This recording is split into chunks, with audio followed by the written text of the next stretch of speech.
All right, today we are diving headfirst into one of the wildest ideas in modern physics. It's a theory that says the very fabric of reality, space-time itself, isn't some abstract mathematical stage. No, it's a physical, mechanical thing. Let's get into it. So, let's start with a question that seems almost childishly simple, but it's actually one of the deepest mysteries there is. Why can't anything go faster than light? Physics tells us that c is a fundamental constant, but it never really explains why.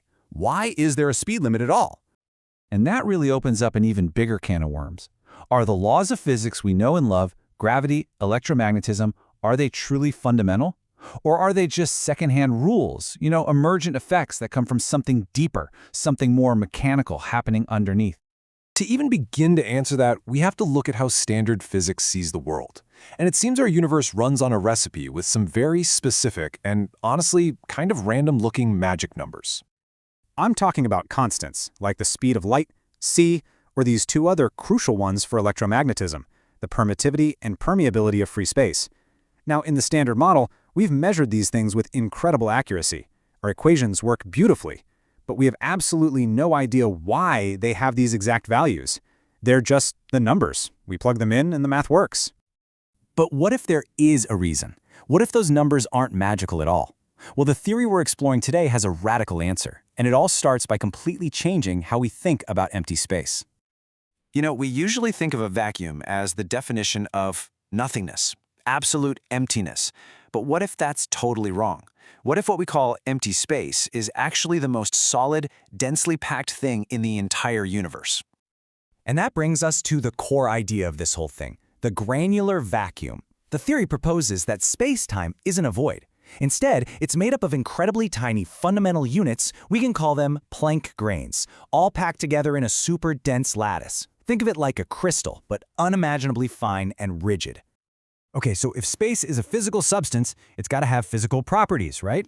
And this model says it does. It has a mass density, which means it has inertia, it resists being pushed around, and it has stiffness, meaning it resists being squished or twisted.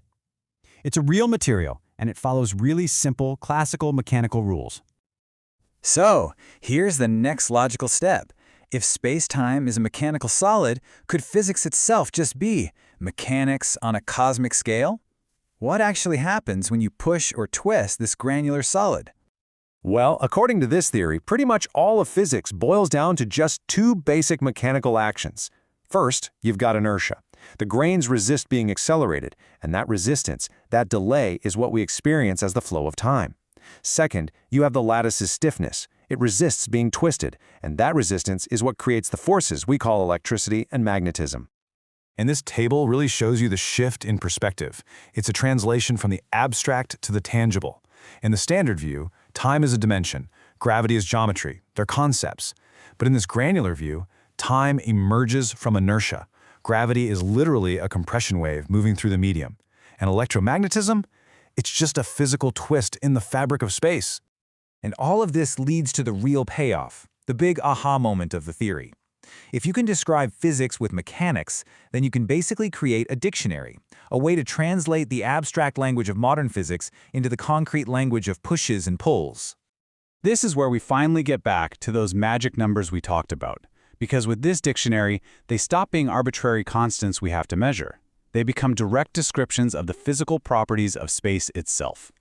Let's take the first one, the permittivity of free space, or epsilon naught. In this model, the energy of an electric field is just the kinetic energy of these Planck grains spinning.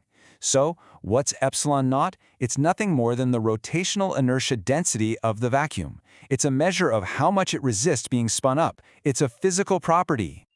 Okay, so what about permeability, mu naught? Well, if an electric field is about spinning, a magnetic field is about twisting. The energy in a magnetic field is the potential energy stored when you twist the vacuum lattice.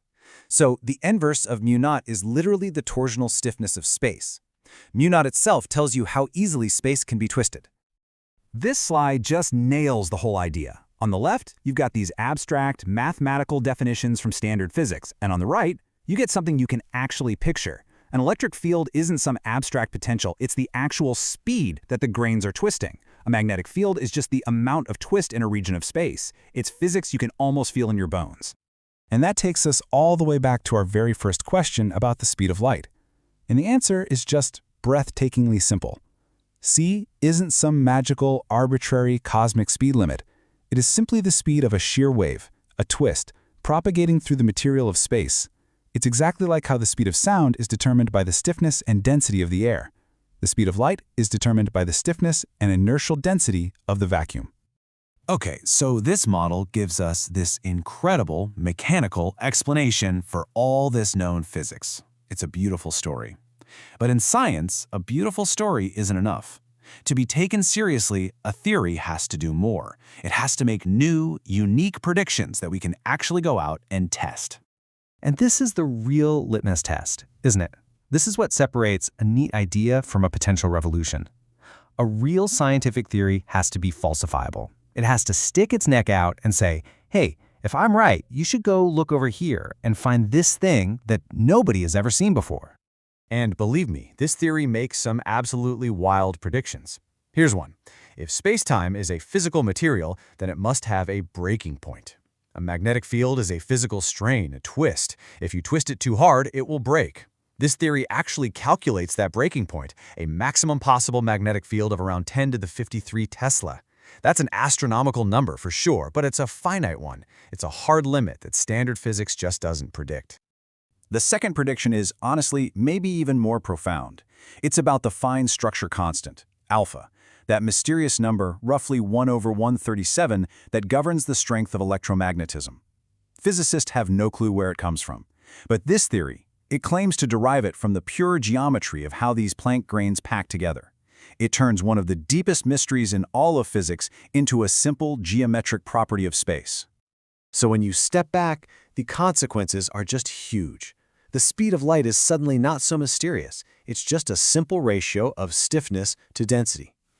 Bedrock laws we thought were unbreakable, like the conservation of charge, might turn out to be just low-energy approximations.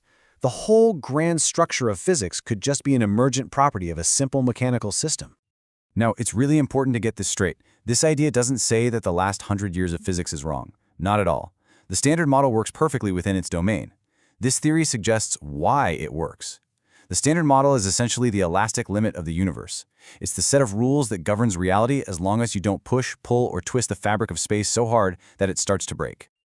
And that's where we're going to leave it, with one final thought to chew on. We've just walked through how the twisting of space could give us electromagnetism, and how its compression could give us gravity. If any of this is true, what else is hiding in there? What other fundamental forces, what other particles, what other mysteries are just waiting to be discovered as complex vibrations in the simple, solid structure of space itself?